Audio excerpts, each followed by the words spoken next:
देव जगद्गुरु तुकाराम महाराज की जय। थोडा अप करावा जरा।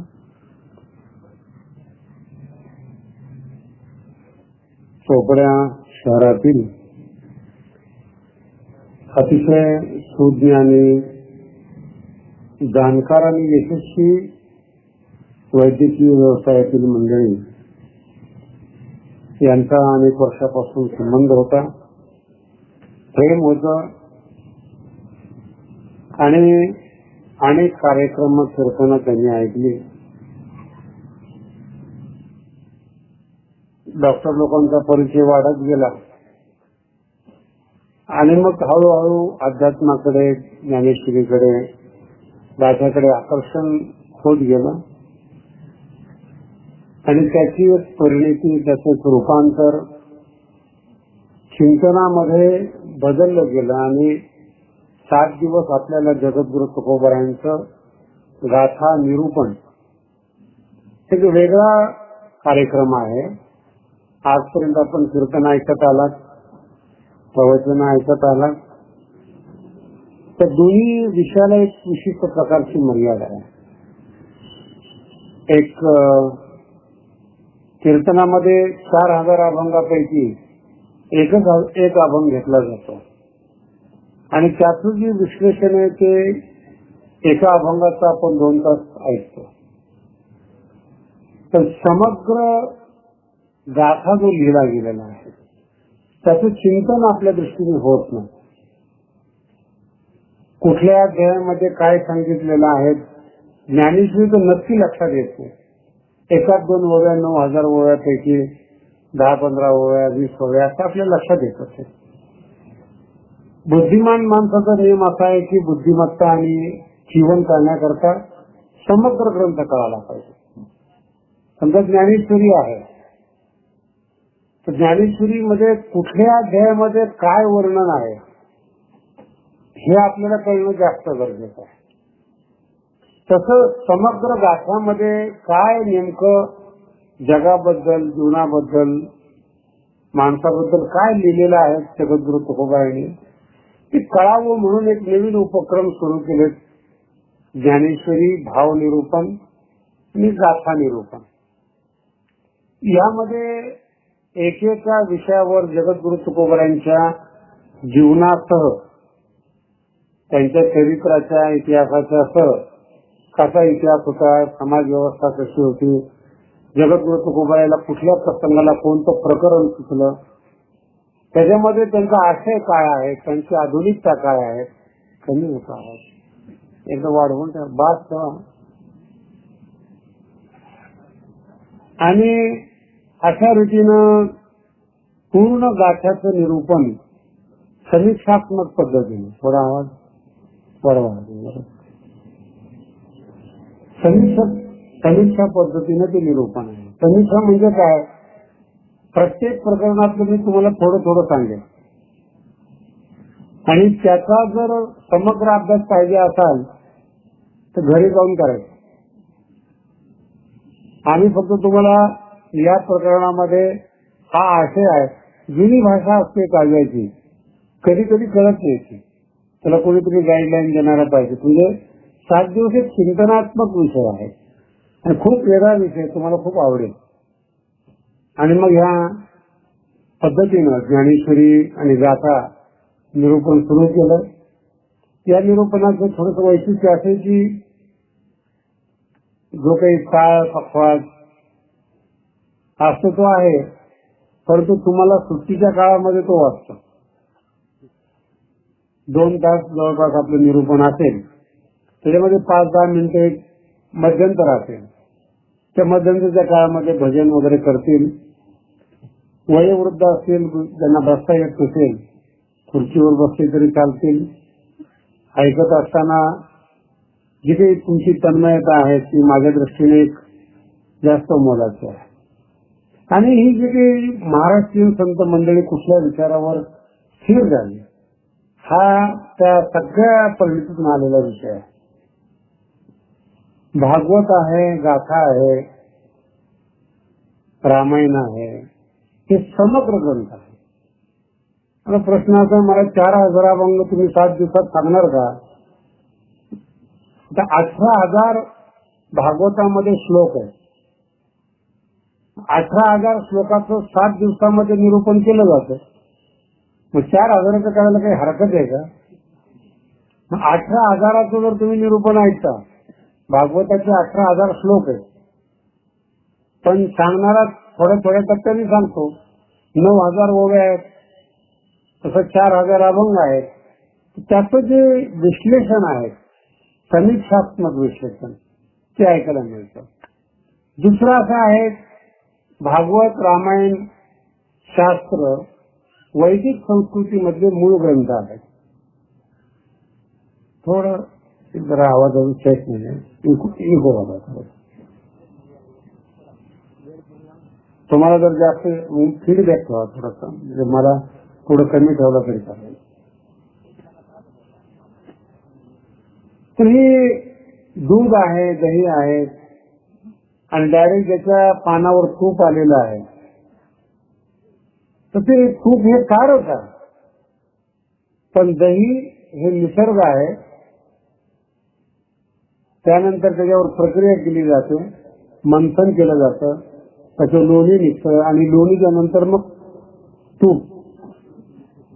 आणि जर तूप वाढलं तर किलोभर दुधाचं तूप तुम्हाला 100 ग्राम, 150 ग्राम, 200 ग्राम मिळेल. काय चांगलं आहे? तूपच चांगलं आहे, परिश्रम नाहीत. दूध 1 दिवस राहतं, दही 2 दिवस राहतं, तूप महिना, 2 महिना, 3 महिना राहतं. सार म्हणतात त्याला, सारांश. अध्यात्म आपण नेहमी ऐकत असतो. नेमकं जगद्गुरु तुकोबारायांच्या मतानं आणि ज्ञानोबारायांच्या मतानं काय आहे ते, याचं ते चिंतन आहे. त्यांनी काय केलेलं आहे, गाथा ज्ञानेश्वरी कथा नाहीये, तो सार, शास्त्र, भागवत, पुराण, रामायण, त्या सगळ्यांना सार रूपाने ज्ञानोबा तुकोबारायांनी ग्रहण केलेलं आहे.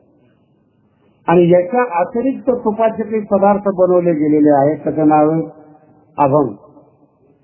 नुसतं काही तूप आपल्याला चमच्याने खाता येत नाही, ते कशात तरी मिसळावं लागतं. शिऱ्यामध्ये, जिलेबीमध्ये.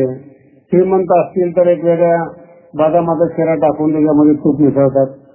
तसं साधू संतांचा प्रकार आहे, तो आपल्याला 7 दिवस ऐकायला मिळणार आहे.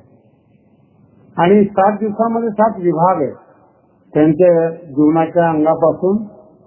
आता हा जो पहिला तास आहे तुमचा आजचा, त्याच्यामध्ये नेमकं संतांचं ऐकायचं का, हे जरा तार्किक आहे बरोबर. तार्किक म्हणजे तुम्ही ऐकत असता श्रद्धेनं, तर ज्ञानोबा तुकोबाराची प्रतिभा फार वेगळी. अध्यात्म शब्दाचा नेमका अर्थ होतो का आणि कशी पद्धती आहे, याची थोडीशी पार्श्वभूमी जर आपल्या आज लक्षात आली. आजचे श्रोते खरे भाग्यवान आहेत. आज बीज पेरण्याचा दिवस असतो बरं का. पहिल्या दिवशी हजर पाहिजे, मध्यंतरी 1-2 दिवस जर हजर राहिले तरी वाढ आपोआप होत राहते. पण आज कसे बीज पेरायचे, नेमकं काय, आजचा श्रोता आणि विषय फार महत्वाचा असतो. सृष्टी निर्माण झाल्यानंतर माणसांमध्ये वैचारिक प्रगती होत गेली, आणि प्रगती होत असताना एक रजोगुणी वर्ग आहे, तो विषयाकडे आकर्षित झाला, तो राजा म्हणून जगामध्ये प्रसिद्ध झाला. तमोगुणी जो वर्ग आहे त्याला भोगत पाहिजे, परंतु त्याची कमवण्याची पद्धत वेगळी. शब्द लक्षात येतात ना. सात्विक माणसालाही घर पाहिजे, रजोगुणी माणसालाही घर पाहिजे, तमोगुणी माणसालाही घर पाहिजे. मिळवण्याची पद्धत वेगळी वेगळी. तमोगुणी माणसाला कमवण्याची इच्छा नाही, हिसकून घेण्याची इच्छा. श्रीमंत माणूस चाललेला आहे, दरोडा टाकायचा, घर मोकळे, आक्रमण करायचं, ती तमोगुणी पद्धत. त्याला पैसाच पाहिजे. तमोगुणी माणसाला दुसरं काही नको, पैसाच पाहिजे. व्यापार करून त्याला पैसा कमवायचा नाही, ज्यांनी कमवलेला आहे त्याला मारून पैसा कमवायचा. या वृत्तीचं नाव आहे तमोगुणी वृत्ती. ही सृष्टी निर्माण झाल्यापासून आजपर्यंत चालत आलेली. कधीही लक्षात ठेवा, बेसिक मध्ये काही फरक पडत नाही.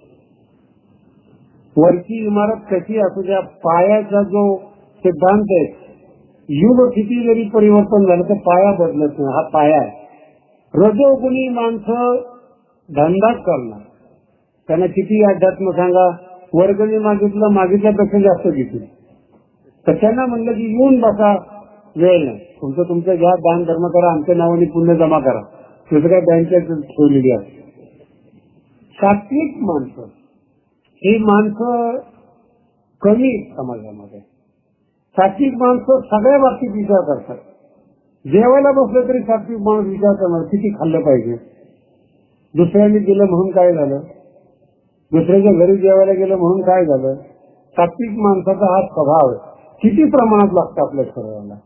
आणि खाताना विचार करतात काय खाल्लं पाहिजे, काय काय शरीराला आवश्यक आहे. ही एक सत्वगुणी लोकात एक विचार परंपरा तयार झाली. आणि या परंपरेची वैचारिक शाखा अनंत प्रकारच्या तयार झाल्या. त्याच्यामध्ये उपासना मार्ग तयार झाला, योग मार्ग तयार झाला सात्विक लोकांमध्ये, बरं का, विज्ञान तयार झालं.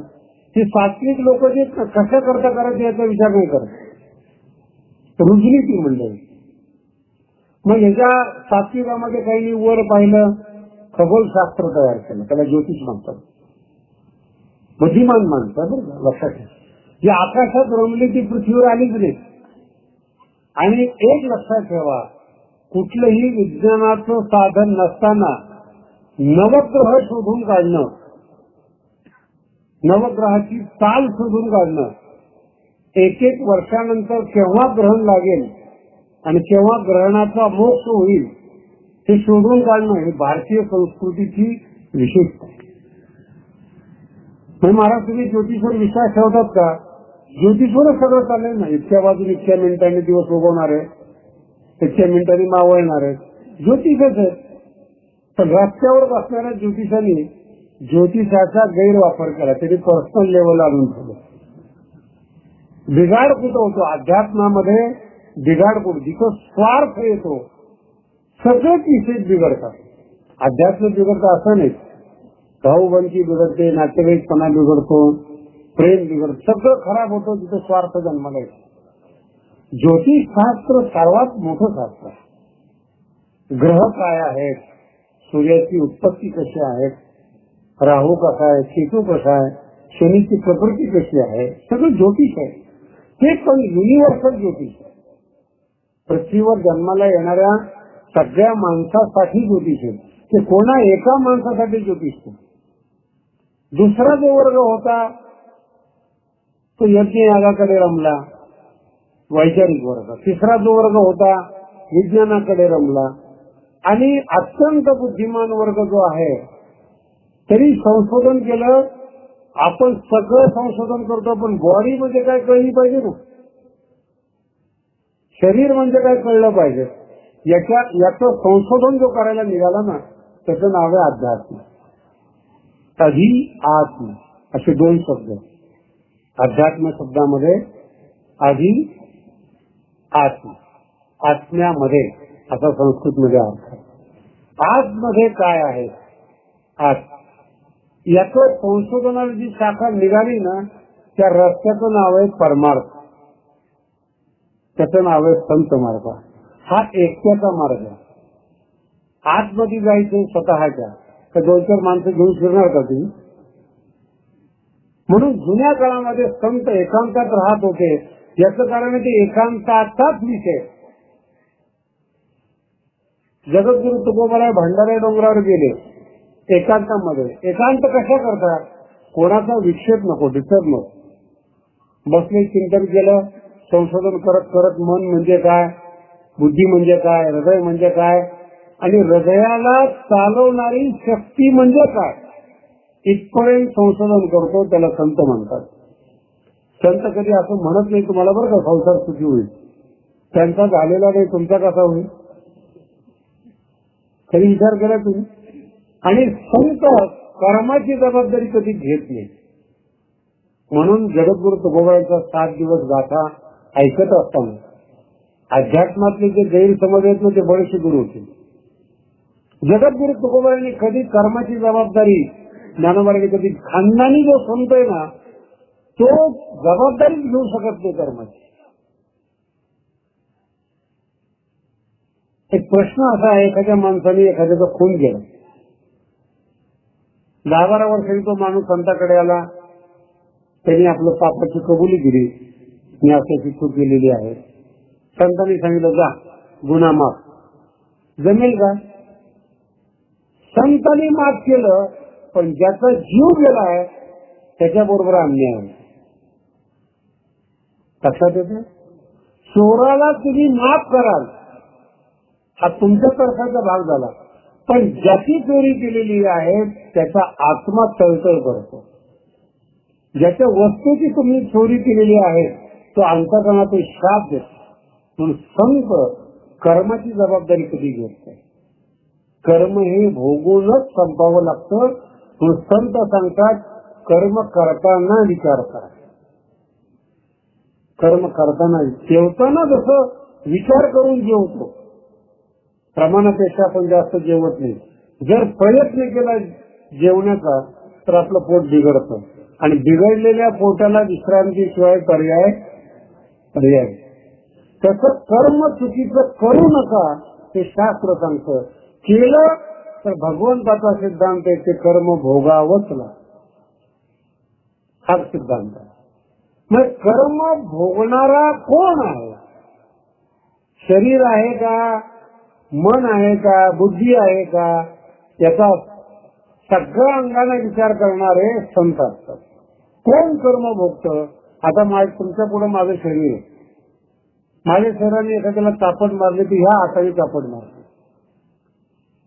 एक कर्म तयार केलं, दुसऱ्याला दुखवलं माझ्या शब्दाने, वाणीनं शिवाय दिल्या, वाणीनं पाप केलं, कानाने चुकीचं ऐकलं, डोळ्याने चुकीचं पाहिलं, हे सगळं पाप या शरीराने केलं. मेल्यानंतर शरीर इथेच आहे, काही बिघाड होत नाही. मेल्यानंतर कान मोठा होत नाही, डोळे मोठे होत नाही. मेल्यानंतर काही परिवर्तन होतं का जीवनामध्ये? बॉडी असते. मरणारा कोण आहे याचं संशोधन करतो, याचा साक्षात्कार करतो, त्याचं नाव आहे संत. शरीर इथेच आहे, कवच असल्यासारखं आहे, बॉडी असल्यासारखं आहे.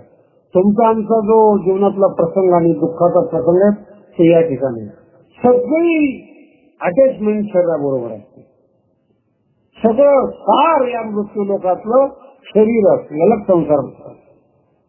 जो गोंजारतो, जो शरीरावर प्रेम करतो, जो शरीराला चांगलं म्हणतो, तो माणूस तुम्हाला आवडतो. तुम्ही सुंदर आहात, बुद्धिमान आहात, विद्वान आहात असं म्हणणारी माणसं आवडतात. आहे का नाही हा भाग नाही बरं का, आहात का नाही हा भाग नाही. बरं तुम्ही स्वतः काहीही जरी असाल, इतरांसाठी काहीच नाही, बुद्धिमान आहात, तुमचं आयुष्य तुमच्यासाठी, मन चांगलं आहे, जगासाठी ठीक आहे, तर तुम्ही तुमच्यावर कल्याण केलं, याचं नाव आहे अध्यात्मशास्त्र. खोलवर विचार करणार. आणि संत शब्द जो तयार होतो ना, संत शब्दाचा अर्थ असा नाही की चांगलं बोलणारा, प्रवचन करणारा, असा अर्थ नाही. संस्कृत मधला शब्द आहे संत. संत अस धातूचं रूप आहे शब्द जो ना आहे. आपल्याला हे दोन शब्द नेहमी बोलावं लागतात, आपल्या बोलताना लक्षात येत नाही, आहे किंवा नाही. आपली भाषा त्या दोन शब्दाशिवाय चालू शकत नाही.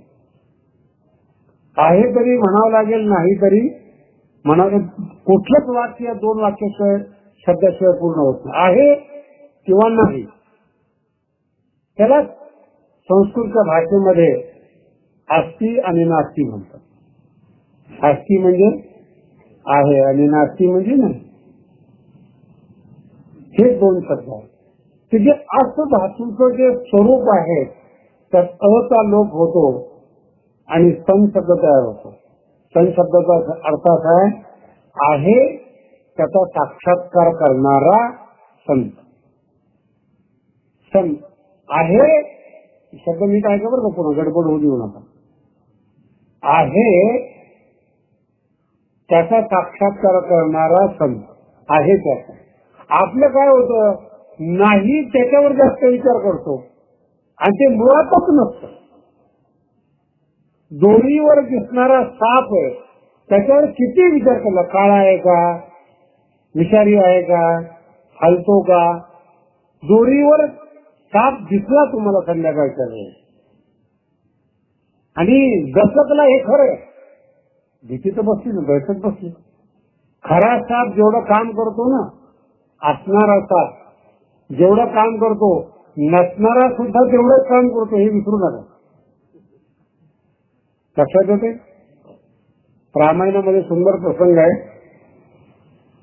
मंथरा कैकेयीला जाऊन सांगते निरोप, रामाचा राज्याभिषेक होणार आणि कैकेयीला फार आनंद होतो आणि मोगट्याची माळ, जुन्या काळातला प्रसंग आहे बघा, पैसे दिसत नव्हते, मोत्याची माळ काढून दासीला दिली जाते. दासी ह्याच्याकरताच असतात बरं का, 2-4 रुपये घेण्यासाठी, पहिल्यापासून परंपरा. फार गोड बोलून चालत नाही. तुम्ही 2 शिव्या दिल्या आणि जाताना जर टीप दिली 10-5 रुपये, खुश होतात, मालक चांगलं म्हणतात. नुसतं जर गोड बोललं ना, तुझा काय अर्थ राहत नाही जीवनामध्ये. तिने अशी मोत्याची माळ काढून दिली, चांगली बातमी सांगते. आणि तिने ती मोत्याची माळ फेकली कैकेयीच्या अंगावर. एका दासीनं महाराणीच्या अंगावरती माळ फेकावी असा परिणाम झाला त्याच्यावर. दासी पैशासाठी काम करते आणि आज मोत्याची माळ माझ्या अंगावर फेकली. कैकेयीने विचारलं, काय झालं, काय झालं, मग तुला अक्कल नाही. एकेरी शब्दामध्ये बोलते बरं का मंथरा, तुला अक्कल नाहीये, मी तुझ्या माहेरची आहे, तुझं कल्याण कसं करावं याच्यासाठी तुझ्या वडिलांनी मला तुझ्या बरोबर पाठवलेलं आहे. विश्वासात घेण्याचा पहिला मार्ग बरं का, हे पटवून द्या की तुमचं आम्ही कल्याण करणारे आहोत. इथं सगळं घोडं मात खातं. समोरच्या माणसाला असं पटवून गेलं पाहिजे, याच्याशिवाय होतच नाही. सगळं विश्वास तिथे, मी तुझ्या माहेरची आहे, तुझ्या वडिलांनी मला काय तुझी सेवा करायला पाठवलं काय, तुझं कल्याण कशामध्ये ते मला माहिती. आता राम राज्याभिषेक होणार आहे, याच्यात काय परिणाम झाला कल्पना नाही तुला अजून. हे तुझ्या नवऱ्याचं षडयंत्र आहे. नवरा कोणाचा आहे, कैकेयीचा. आणि दखल कोण देतोय, भांडी घासणारी बाई. रामाने त्याचे प्रसंग आहेत ना, ते त्याला अध्यात्म म्हणतो आहे. कथा वेगळ्या असतात आणि कथेतले जे सिद्धांत असतात ते फार गोड आणि वेगळे असतात. नवरा आहे कैकेयीचा, आपल्या पत्नी बरोबर कशाला षडयंत्र करायला लागलं. जर त्याला करायचं असतं तर पाहायच्या टायमाला नकार केला असता की मला हिच्याबरोबर लग्न करायचं नाही. पण जर स्वीकारलेले आहेत, मुलगा झालेला आहे, इतके वर्ष लग्नाची गेलेले, आता षडयंत्र करायचं काय राहिलेलं. म्हणजे मुलाला राज्याभिषेक करण्याची पाळी आली, म्हणजे किती वर्ष आले संसाराला, आणि आता या वयामध्ये नवरा षडयंत्र करतो. पण ती सवत ना, शब्द लक्षात आला का, धाक सवतीचा. म्हणून जीवनामध्ये एक प्रसंग लक्षात ठेवा, भीती दाखवल्याशिवाय माणसं रस्त्याने चालत नाही. भीती दाखवल्याशिवाय, भीती दाखवणारा जेवढा बुद्धिमान असेल ना तेवढं समोरच्या माणसाला मूर्ख करता येईल. मराठीमध्ये भीती दाखवणारा जेवढा मोठा असेल आणि जेवढा सक्सेसफुल असेल. आमचा एक मित्र आहे, व्यवस्थित बंगला टिंगला बांधलेला आहे, एक काहीच नाही, पण भीती दाखवले फार पटायचं. काहीच येत नाही त्याला, काय कशात काही नाही, काही नाही. एक दिवस त्या घरी जेवणाच्या प्रसंगाला 2-3 माणसं आले होते त्याला भेटायला, ज्योतिष वगैरे पाहतो. त्यांनी सांगितलं की राहू वक्री आहेत आणि महादशा चालू आहेत आणि आंतरदशा फार वाईट आहे. समोरच्या माणसाला काही कळत नाही, असलं आंतरदशा कळत नाही, महादशा कळत नाही, त्याची अशीच दशा झालेली असते. आणि हे झाडझाड शब्द जे फेकले जातात, आंतरदशा, महादशा, हे सगळं समोरचा माणूस असं कन्फ्युज होतो. समजतो नेमकं काय शांती करावी आहे. राहूची शांती नाही, हाच खरा राहू असतो.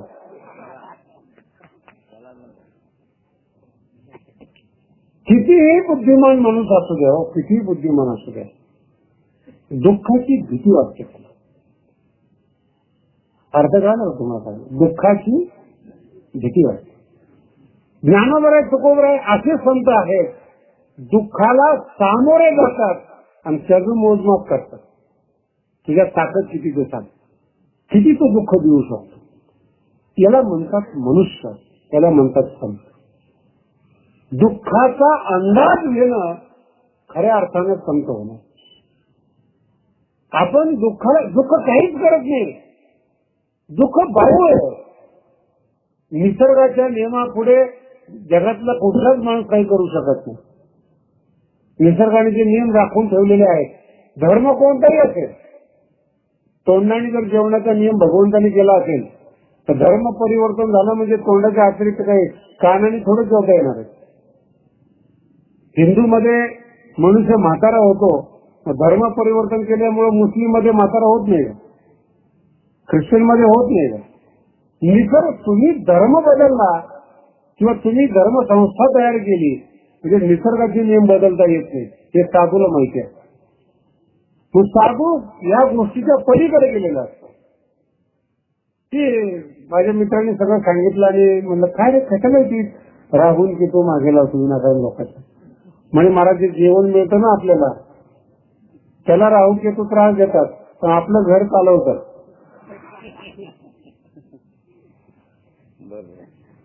शब्द कळाला, भीती दाखवणारा मोठा पाहिजे. जेवढा मोठा असेल ना, दुःख रोज असतं जीवनामध्ये, फक्त तुम्ही अभ्यास करत नाही. एकही दिवस भगवंताने असा निर्माण केलेला नाही ज्या दिवसामध्ये तुम्हाला कोणी उलट बोललेलं नाही, तुमचा अपमान केलेला नाही. हे निसर्ग आहे. ते तुम्ही काही ईश्वराचे अवतार थोडेच आहेत की तुम्हाला सगळ्यांनी गोड बोलावं, सगळ्यांनी अंथरून टाकावं, सगळ्यांनी हे आणून द्यावं, असं काही. मनुष्य आहे. एसटी चढताना त्रास होणार, उतरताना त्रास होणार, कधी जागा मिळेल नाही मिळेल. ज्या दिवशी जागा नाही मिळाली त्या दिवशी शनी वक्री झाला का. स्वयंपाक करणारी पत्नी असते, कधी मूड मध्ये असते, कधी नसते. एखाद्या वेळेस चांगला स्वयंपाक करते, वस्तू त्याच असतात. एका दिवशी काही कामामध्ये मूड लागलेला नसतो, मीठ कमी जास्त होतं, म्हणजे काही पत्नी खवळली असा अर्थ नाही का. हे जीवन आहे. संस्कृतमध्ये फार सुंदर लिहिलेलं आहे, तक्रार पंक्ती वगैरे सती भाग्य पंक्ती. बैलगाडीचे जे चाक असतं ना, जो आरा वर असतो थोड्या वेळाने, जो खाली असतो थोड्या वेळाने वर जातो, तसं माणसाच्या जीवनातले जे सेकंड मिनिट तास असतात ना, ते असे सुखदुःखामध्ये परिवर्तित होतात. दुःखामध्ये आनंदाची बातमी कळते, रडता रडता हसण्याची इच्छा होते, हसता हसता रडण्याची बातमी कळते. हे सुखदुःखाचं जे जीवन आहे ते मिश्रित जीवन आहे माणसाचं. याला भोगणारा जो आत्मा आहे तो याच्या पलीकडे गेलेला आत्मा आहे. त्याच्या पर्यंत जाणं म्हणजे संत होणं, संतांची प्राप्ती करणं, देवतेची प्राप्ती करणं. आणि खरं अस्तित्व जर तुम्हाला कळालं ना, मग जगात तुम्हाला कोणी मूर्ख बनवू शकत नाही. हा ज्ञानोबरांचा तुकोबरांचा मुख्य हेतू. न तुम्हाला ग्रह त्रास देऊ शकतात, न देव त्रास देऊ शकतो, न कर्म त्रास देऊ शकतो. सुख दुःखाच्या पलीकडे नेणं हे ज्ञानोबरांच्या तुकोबरांचे काम आहे. दुःखाचं अस्तित्व काय, दुःखाची ताकद किती आहे याची जाणीव करून घेणं म्हणजे संतांचं मूळ काम आहे. आणि याची जाणीव न करता बाऊ तयार करणं हे बुद्धिमान लोकांचं काम आहे. जे मंथरेनं सुरू केलेलं आहे. आणि मंथरा सांगते कैकेयीला, अरे वेडी आहेस तू, मनानं भोळी आहेस. प्रत्येक चॅप्टर मंथरा असं वाटतं बरं का मी भोळा आहे. आणि जो खरा भोळा आहे ना तो सांगतो माझ्यासारखा बुद्धिमान नाही, त्याचं भोळे पण असतो, गरीब असतो, लहान, पण त्याला मोठं होण्याची इच्छा असते. त्यामुळे आकारण बुद्धिमत्ता सिद्ध करत जातो. आणि ही मंथरा अशी समजून सांगते आणि मग हळूहळू सांगायला सुरुवात करते. अरे लग्न होत असताना दशरथाने वचन दिलेलं आहे, तुझ्या पोटी जो मुलगा जन्माला येईल त्याला मी राजा करेल. बरोबर आहे का. बरोबर आहे. आज कुठे गेलं ते वचन. आणि त्या वचनाचा काय अर्थ होता माहिती का. अगोदर 2 लग्न झालेली होती पण मुलगा होत नव्हता. म्हणून कैकेयीच्या वडिलांनी विचारलं होतं की मग हिचा जर मुलगा झाला तर तुम्ही राज्य देणार का? ते म्हणजे देणार, कारण की अगोदर काहीच नाही. ते वचन शब्दाचा अर्थ काही वेगळा याच्यातला भाग नाही. 2 लग्न करूनही जर मुलगा होत नसेल तर 3रं लग्न करणारा जो व्यक्ती असेल त्याच्या पोटी जो जन्माला येईल त्याला प्रॉपर्टी आपोआपच मिळणार आहे. पण मंथरा या शब्दाचा बिझनेस करते, वापर करते, धारदार असते. आणि ते वचन आज विसरलं आहे दशरथ. राम मोठा असेल त्याला गादी द्यायची ना, मग तुला विचारून दे ना. अर्थ कुठं माणूस फसतो बघ. त्याला गादी द्यायची माझं काही म्हणणं नाही, तर तुला काय विचारलं नाही त्यांनी गादी देताना. हे कपट आहे दशरथात. आणि दुसरं कपट असं आहे, आज राम गादीवर बसत असताना विचारलं नाही. रामाच्या पाठोपाठ कौशल्या महाराणी होणार आणि कौशल्या महाराणी झाली की मग ती कौतिका बदला घेणार. अजून अर्थ नाही कळला नाही. याच्यावर जास्त विचार असं काही घडणार नाही, घडत नाही. पण ही मंथरीची हुशारी आहे. जे नाही ते आहे मध्ये परिवर्तन केलं जात. आणि काय कधी कौशल्या महाराणी होणार, कधी कौतिका बदला घेणार, कधी या काही घटना होऊ शकतात कौशल्याच्या जीवनामध्ये. आणि जर करायचंच असेल तर ते शब्द न पाळता केले जातात. पण असं घराणं नाहीये, असं कुळ नाहीये, असं जीवन नाही. पण ती मंथरेची विशेषता आहे. आणि मंथरा अशी पटवून येते आणि त्या दुःखाला काही घाबरते. अर्थ नाही झाला. ज्या घराण्याने गंगा आणलेली आहे पृथ्वीवर, ज्या घराण्यामध्ये रघु, भगीरथ हे मोठमोठे राजे झालेले, त्या घराण्याची परंपरेला एका भांडे घासणारी बाईनं छेद दिला. एका महाराणीला शिष्य बनवलं मंथरेने. आणि दशरथासारखा सम्राट उद्ध्वस्त केला. ही रामायणाची सैद्धांतिक संगती. ही मंथरा कैकेयीच्या कानामध्ये लागते आणि दशरथाचा प्राण घेते.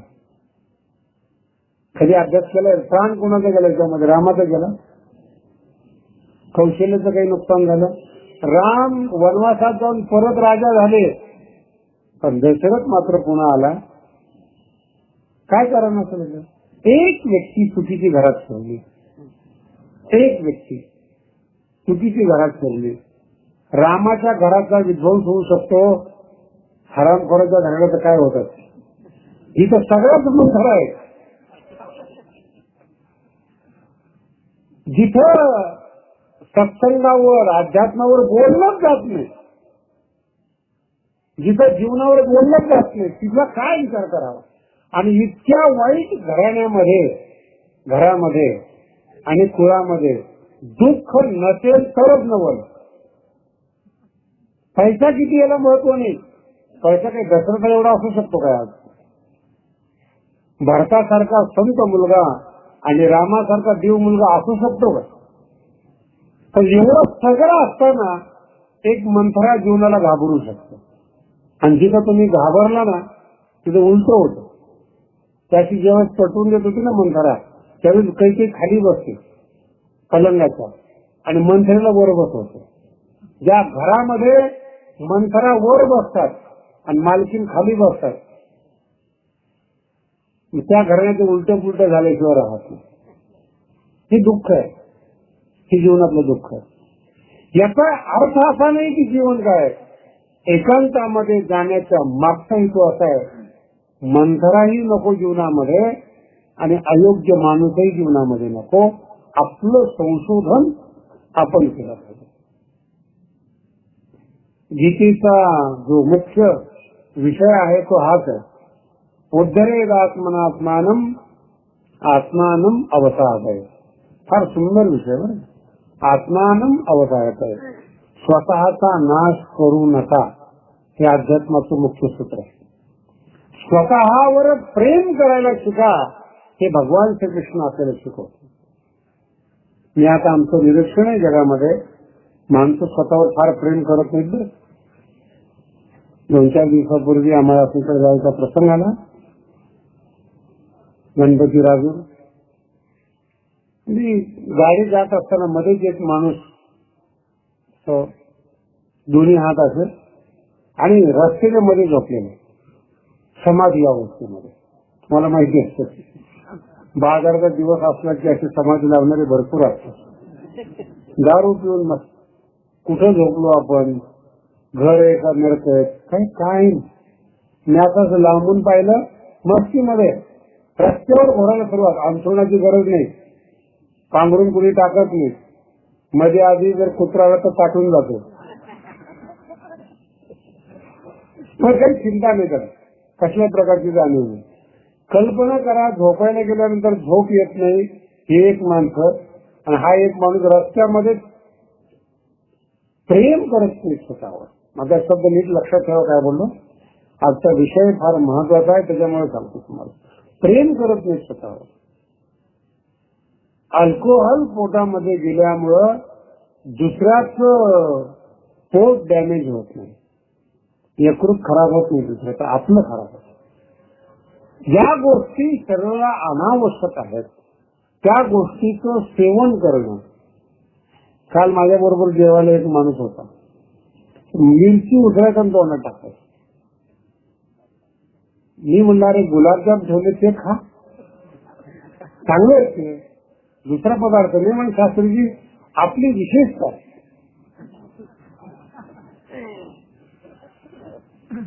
अर्थ कळाला का तुम्हाला? आपली विशेषता मिरची उचलून घाल. काय विशेष आहे तुझी? आपल्याला मिरची त्रास देत नाही, थोडं थांब म्हणून. आतड्या आतमध्ये जरा मजबूत असेल, मिरच्या खाऊन खाऊन जे कमी होईल ना, मग त्यावेळेस कायमची मिरची बंद होईल. ती बॉडी शरीर अचानक चालत नाही शरीराला. झोप आली की झोपावंच लागतं, भूक लागली की खावंच लागतं. कुठले पदार्थ शरीरामध्ये गेले पाहिजे त्याची तुम्हाला जाणीव पाहिजे. त्याचं नाव आहे स्वतःवर प्रेम करणं. काय आवश्यक आहे तुमच्या शरीराला? डॉक्टर लोक काय समजून सांगतात, संत लोक काय, दोन्ही डॉक्टर आहेत बरं का. बॉडी चांगली ठेवावी हे वैद्यकीय शास्त्र सांगतं, आणि हृदय चांगलं ठेवावं हे संत सांगतात. हृदय शुद्ध असावं, निर्मळ असावं, पवित्र असावं, विचारधारा चांगली असावी हे संत सांगतात. आणि सांगतातच नाही, ते स्वतः वागून दाखवतात. हे वैशिष्ट्य. मग अध्यात्मशास्त्रातला जो विषय आहे, आत्मानं मावसाद आहे, स्वतःचा नाश करू नका. तात्पुरता विषय बरे वाटतात. 18व्या अध्यायामध्ये फार गोड श्लोक भगवान श्रीकृष्ण लिहितात. यत्तद अग्रे अमृतोपमम. विषय जे असतात ना, सुरुवातीला अमृतासारखे वाटतात प्राथमिक अवस्थेमध्ये. कुणी नुसतं शब्द सांगितलं ना, काय महाराज तुमची बुद्धी आहे, ऐकायला बरं वाटतं. अमृतोपमम सुरुवातीला बरं वाटतं, पण नंतर घर लुटून त्यांनी नेलं गोड बोलून, हे फार उशीर असायचं. गोड का बोलतो माणूस? सुरुवातीचा विषय असतो. विषय प्रथम क्षणी गोड असतात, अंतिम परिवर्तन वाईट आहे. किती निरीक्षण आहे साधू संतांचं बघा. भगवान श्रीकृष्ण सांगतात, यत्तद अग्रे अमृतोपमम. खात असताना गुलाबजाम गोड वाटतात, पण डॉक्टरने सांगितलेलं असतं तुम्हाला डायबिटीस आहे, मधुमेह आहे, खाऊ नका. पण ते खावेच वाटतात. आवरत नाही, जीभ आवरत नाही, मन आवरत नाही, आणि तोंडात टाकतो. यत्तद अग्रे. खाताना बरं वाटतं, परिणामी विषय.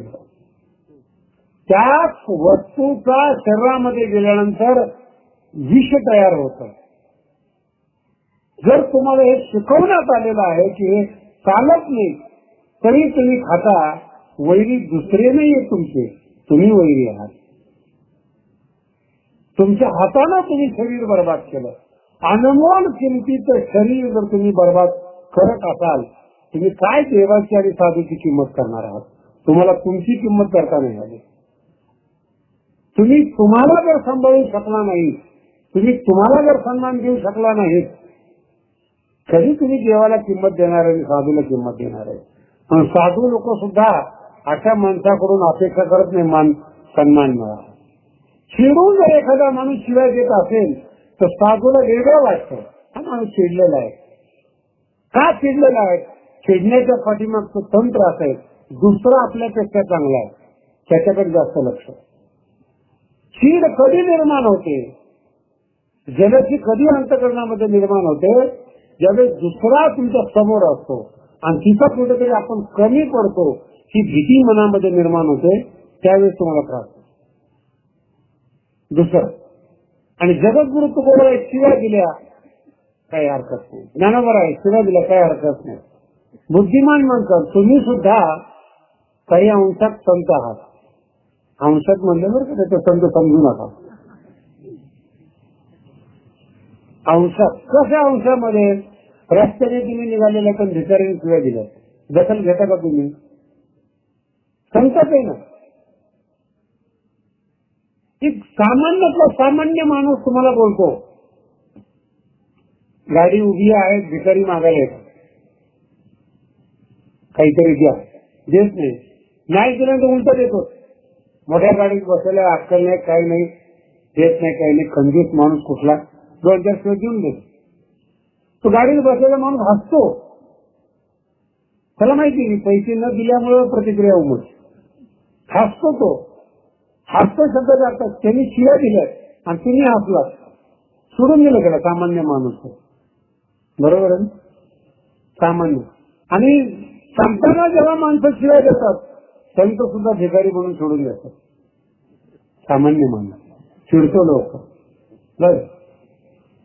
संतपणा, मोठे मोठे विद्वान चिडतात, साधू म्हणतात जाऊ दे, लहान आहे. आत्मानम अवसात आहे, स्वतःचा नाश करू नका. स्तुती केल्यानंतर साधू घाबरतात बरं का. जगद्गुरु तुकोबराय कीर्तन करायला लागले प्रारंभिक अवस्थेमध्ये, काय तुकोबरायच्या वाणीतला बहर असेल महाराज, जबरदस्त आनंद. तुकोबरायच्या अभंगावर कीर्तन करून समाजात बदल होतात. खुद्द तुकोबरायच्या वाणीतला काय सांगायचं. पण ज्या विषयाचं जगद्गुरु तुकोबराय निरूपण करायचे, एकदा एकाने त्यांनाच प्रश्न विचारला, महाराज तुम्ही ज्याचं सांगतायत त्याचा साक्षात्कार काय? त्यावेळी माझं चुकलं म्हणे, अजून साक्षात्कार झाला ते लिहून ठेवले तुकोबरायने. नव्या दास खरा परिहा झाला ते डांगोर. अजून माझ्यामध्ये भक्ताची लक्षणं उतरलेली नाही. मी सांगतो, मागच्या संतांचा अभ्यास करून सांगतो, पण ती लक्षणं अजून उतरलेली नाही. जगद्गुरु तुकोबरायने कीर्तन बंद करून टाकली. भामचंद्र डोंगरावर गेले. 2 डोंगर लोकांच्या परिचयाचे होते, घोराडे आणि भंडारा. 3रा डोंगर निवडला, तिथं येत नाहीत लोक. आणि त्या काळातलं घनदाट अरण्य. जगद्गुरु तुकोबराय तिथे गेले आणि काहीही अन्न पाणी न खाता 15 दिवस भजन सुरू केलं. त्रास होतो, सुरुवातीला त्रास होतो. माणसाला भूक लागते, भूक मरेपर्यंत भूक लागते. बरं तुम्ही मी अजून अभ्यास नाही केला का? भुकीचा एक विशिष्ट प्रकारचा टाइम आहे. तेवढा पिरियड जर तुम्ही सांभाळला ना, पुन्हा गुलाबजाम आणून दिले तरी भूक लागत नाही. एखाद्याला 11ला भूक लागते, 12ला लागते. आणि तो पिरियड जर त्याचा निघून तास 1.5 तास जर उलटला ना, तो आपोआपच म्हणतो भूक लागली होती. पण आता लागलेली ती भूक उलटी झाली आणि आतल्या आत तिने जेवण सुरू केलं. आता तिला बाहेरच्या जेवणाची आवश्यकता नाही. साधू संत जे आहेत या गोष्टीचं त्यांना ज्ञान आहे.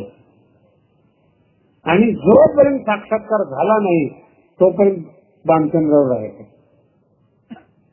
आणि सायन्स फार महत्वाचं आहे आमच्या अध्यात्मामध्ये.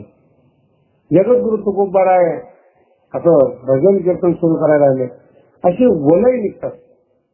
मी जे बोलतो ना त्याच्या ध्वनीच्या लहरी निघतात. लहरी, त्याच्या लहरी निघतात ना, त्याच्या राऊंड मध्ये असतात शब्दांच्या. तर माणसाच्या भोवतीच्या लहरी असतात.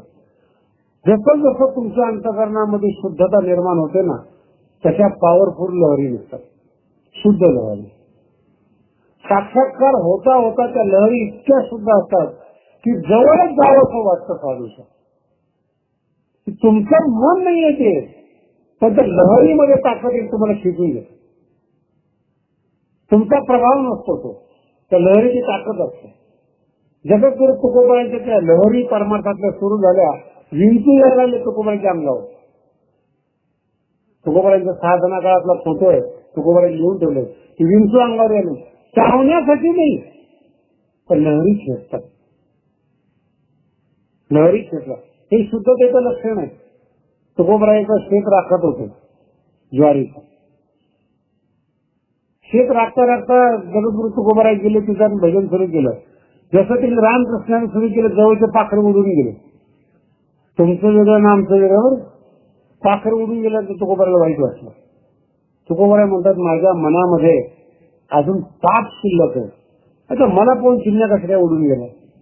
तुम्ही कधी हा विचार केला? तुम्हाला कोण कुत्र्याला आमका जातं? त्याला सुद्धा वाटतं एवढ्या घाण माणसाच्या जवळ जायला नको. त्या वाईट लहरी असतात. जगद्गुरु तुकोबाने जो पश्चाताप झाला, महाराज जे भजन सुरू केलं, सगळी पाखरं येऊन तुकोबाच्या अंगा खाल्ल्यावर बसते.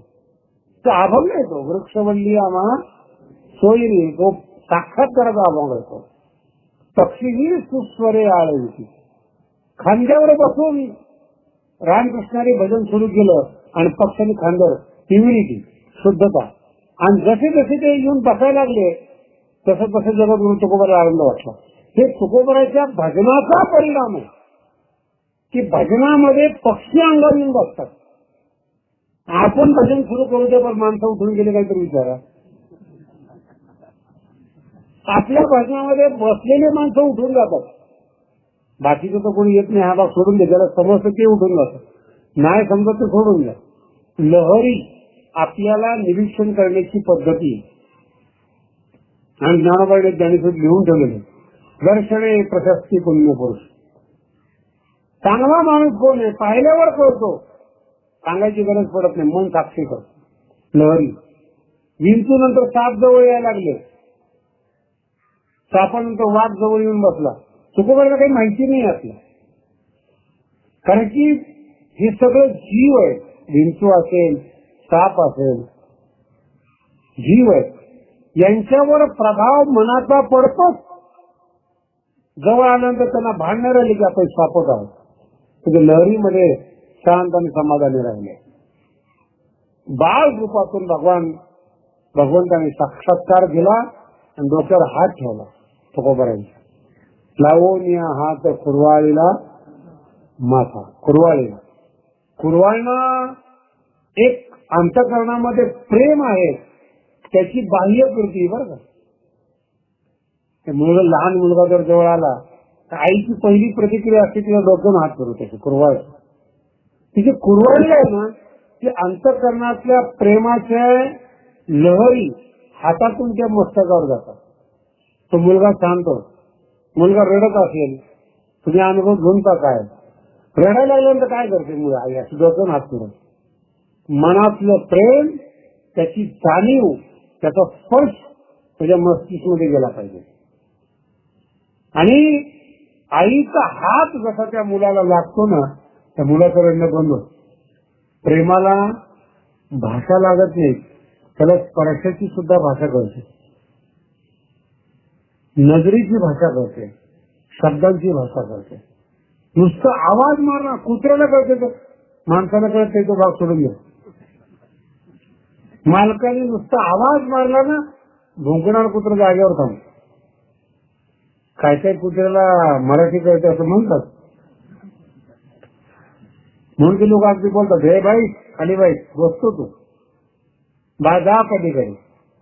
म्हणजे भाषेचं वैशिष्ट्य ज्याला म्हणतो ना आपण, अशा पद्धतीचे प्रेम, एक जाणीव आहे माणसाच्या अंतःकरणातली. जगातला कुठलाही वाईटातला वाईट माणूस असेल, त्याला सुद्धा जर गरज असेल तर ती प्रेमाची गरज आहे. आणि प्रेम म्हणजेच परमेश्वर आहे. संपूर्ण जगद्गुरु तुकोबांच्या गाथ्यामध्ये काही जर मागणी केली असेल ना भगवान जगद्गुरु तुकोबांनी, की फक्त प्रेमाची मागणी केलेली, कशाचीच मागणी नाही. ज्ञान नको, वैराग्य नको, विवेक नको, मोक्ष नको, मुक्ती नको.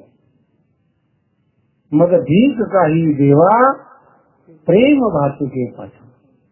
प्रेम एक क्षण असा येतो माणसाच्या जीवनामध्ये जिथं पैसा मोजायला देखील कंटाळा आहे, मान सन्मान घ्यायला सुद्धा कंटाळा आहे.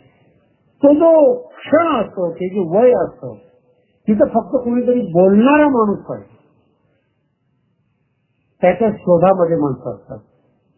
मैत्रीण असेल, मित्र असेल, दोस्त असेल, शोधतात. काय म्हणजे दोघे एकत्र येऊन काही जगाची काही विशिष्ट प्रकारची नियोजन करतात का? मन मोकळं करतात. प्रेमाची जाणीव दुसऱ्याच्या मनाला होते, दुसऱ्याची जाणीव प्रेमाच्या मनाला होते. हे वारकरी संप्रदायातलं जगद्गुरु तुकोबाच्या जीवनातलं मुख्य सूत्र प्रेम, त्याची जाणीव. आणि त्या प्रेमाची जाणीव जगाला अभंगातून होती. प्रेम प्रगट अभंगाच्या माध्यमातून होतं. त्यातले सिद्धांत, त्यातले शिकवण, त्यातलं तत्वज्ञान जे असं प्रगट होतं ते प्रेमाच्या माध्यमातून प्रगट होतं. म्हणून आपल्या भारतामध्ये विद्वान आहेत, पण ऐकत असताना संतांचं ऐकतात, विद्वानाचं नाही ऐकत. कधी अभ्यास करून पाहिला आपल्या भारताचा? कितीतरी ज्ञानी लोक जगामध्ये आहेत, पण नाही ऐकत. ज्ञानी लोक व्याख्यान घेऊन संपले. मग आता नवीन पद्धत सुरू झाली. महाराज लोकांकडे येतात, म्हणे महाराज आमचा असा असा विषय तुम्ही सांगा. म्हणजे तुम्ही सांगा, आम्ही स्टेज येतो. आमचं कोणी ऐकत नाही. अर्थ नाही का? आमचं कोणी ऐकत नाही. म्हणजे तुमचं कुणी ऐकत नाही, मग मी कशाला ऐकू? प्रेम जाणीव आहे, साधूच्या अंतःकरणातली जाणीव आहे. जगाचं आणि ईश्वराचं कुठल्याही पद्धतीनं नुकसान होऊ नये याची स्वयंशिस्त साधूमध्ये आहे. कोणाचंही कडे सृष्टीचं नुकसान नाही झालं पाहिजे, माणसाला फसवणच नाही. आम्ही करलो पण इतरांना फसवता कामा नये. 4 दिवसापूर्वी मुंबईला एका ठिकाणी थांबलो होतो. तेलाचं मोठं दुकान आणि असा बोर्ड लावलेला आहे, बाल झड तेल यहाँ मिलेगा. केस जर गळत असतील ना, इथं तेल मिळतं. मी आपलं उभा होतो, माझं काम होतं, दुसरा माणूस दुसरीकडे गेला होता. मोठी मोठी माणसं यायची आणि तेल घेऊन जायची. मी त्याला विचारलं तेलाचा भाव काय आहे? 800 रुपये लिटर. तेलाचा भाव 800 रुपये. मी म्हणलं नक्की फरक पडणार का? त्यामुळे बिलकुल फरक पडणार. मी आपलं घरची उभा राहील. तितकं 2-4 माणसं यायची, ती 800 रुपये लिटर तेल घेऊन जायची. तिथे घेऊन जाणारी माणसं इतकी मूर्ख होते, विकणाऱ्या माणसाच्या डोक्यावरच केस नाही.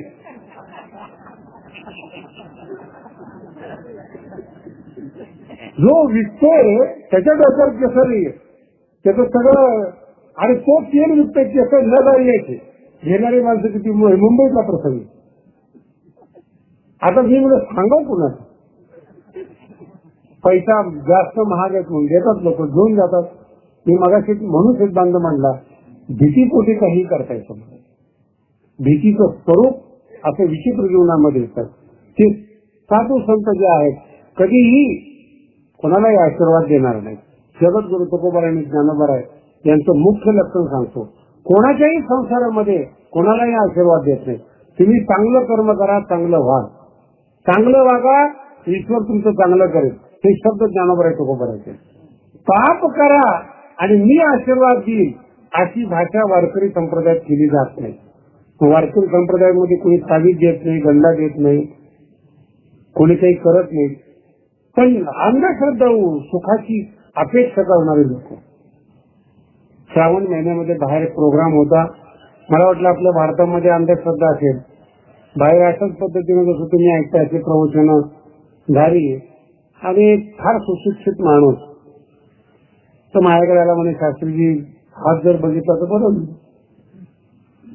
म्हणजे नेमकं काय झालेलं आहे म्हणजे 2.5 वर्ष झाले शनीची 7.5 चालू आहे आणि तीव्र स्वरूपात होत चालली म्हणजे नेमकं काय झालेलं आहे ते धंद्यामध्ये यश येईल.